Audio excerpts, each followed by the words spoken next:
What is up, guys? It's Cal, and in this video I'll be talking about REMIX Mists of Pandaria. It's been a while since I posted a video, but I decided to dive into this event, and it's been a lot of fun, honestly. So this is an event that will run for 3 months as of making this video, so it will end on August 19th, 2024. I'm sure it'll come back, however, it seems to be a big hit. So the gist of the entire event is that you're leveling through Mists of Pandaria with a new character called a Time Runner, and you do everything that the expansion has to offer, like the campaign quests, dungeons, raids, even scenarios. You start out at level 10, pick any race and class you want as a Time Runner, and it gives you these intro quests to complete. Now there are really 3 main things to look out for as a Time Runner. First off, as you defeat enemies, you'll pick up threads. That's what they're called. These threads automatically go onto your character and increase your main stat, your stamina, your leech, your experience gained, your speed, your haste, all of the primary, secondary, and even tertiary stats. These remain on your character for the duration of the event, so you will eventually become extremely overpowered. It honestly feels like a private server, just running around and one-shotting everything. Even raid bosses will melt in less than 30 seconds.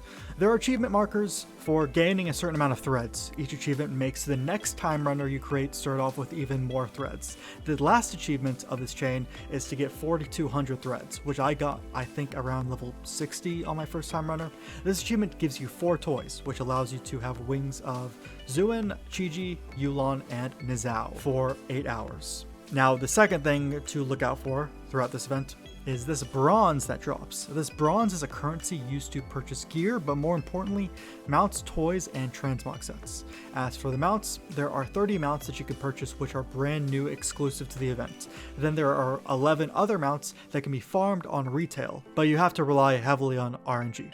That's allowing you to now purchase them while the event's going on. The 30 new mounts cost 2,200 bronze, then some are 4,400, and then some are 6,600. So to purchase all of the new mounts, it will cost 103,400 bronze, which is quite a bit. As of recording this video, I'm level, I think 62, and I've gotten about 45,000 bronze. Now the existing mounts are all from raid bosses and the Zandalari Warbringers. Some of them are 18,700 bronze, most are 38,500, and then the Reigns of the Thundering Ruby Cloud Serpent from Alani is 50,000 bronze.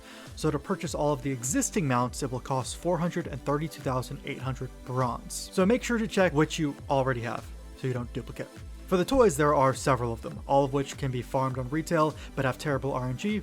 Like from the Timeless Isle, there are a lot of toys there, but you cannot purchase them all with bronze. The Odd Polished Stone from Golganar is 2,200, that's the least expensive one. Then they can range from 38,500 up to 50,000. The Gastropod Shell from a Gastropod in the Throne of Thunder raid, and the Eternal Kiln from an Eternal Kiln Master on the Timeless Isle are both 50,000.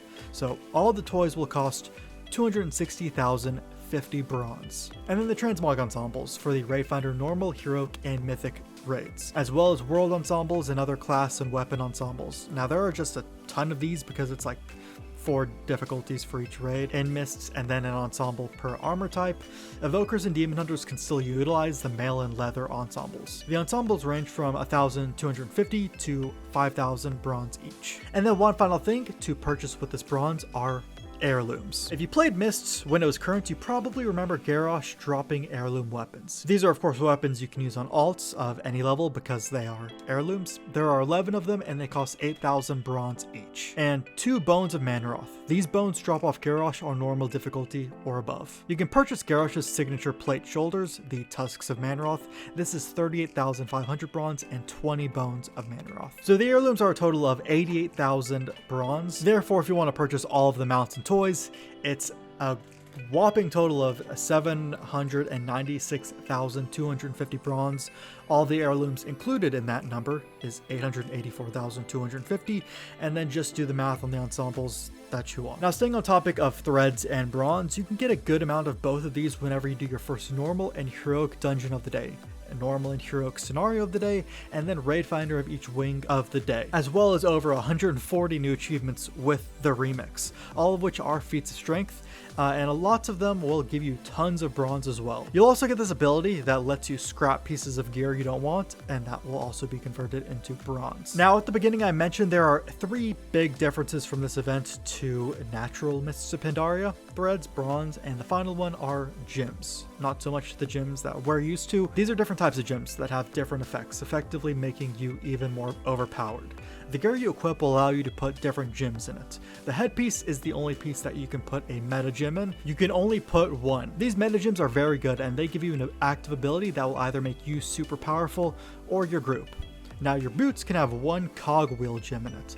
These are gems you'll find that are utility abilities from different classes, like Blink or Disengage. You can even get Covenant abilities like Door of Shadows and Soul Shape. Your shoulders, wrists, gloves, and belt can have 3 Tinker gems each. These are the ones that really make you go crazy.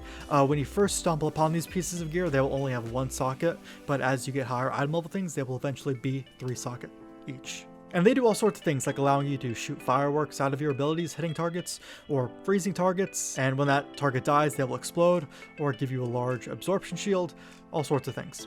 And then your chest, legs, neck, both rings, and both trinkets can have 3 prismatic gems each. These are the stat gems. So they start off as common quality, get 3 of the same, and you can turn them into an uncommon, then 3 of those turn into epic, and then 3 of those turn into a legendary gem. And the legendary gems give you more of that stat as well as a stamina buff. And all of these gems can be gotten from doing quests or your daily dungeon or raid or whatever. They're all over the place. And you'll also get an ability to take a gem out of a piece of gear, so you don't have to worry about destroying gems. You still can destroy gems by overriding them, so you definitely don't want to do that. And that's pretty much it. An enjoyable event for collectors, but also if you're just looking for something to do until the War Within comes out. And at the end of the event, your Time Render will become a normal character. So if you enjoyed this video, feel free to leave a like on it. You can sub to the channel for more videos like this, and I'll see you all in the next video.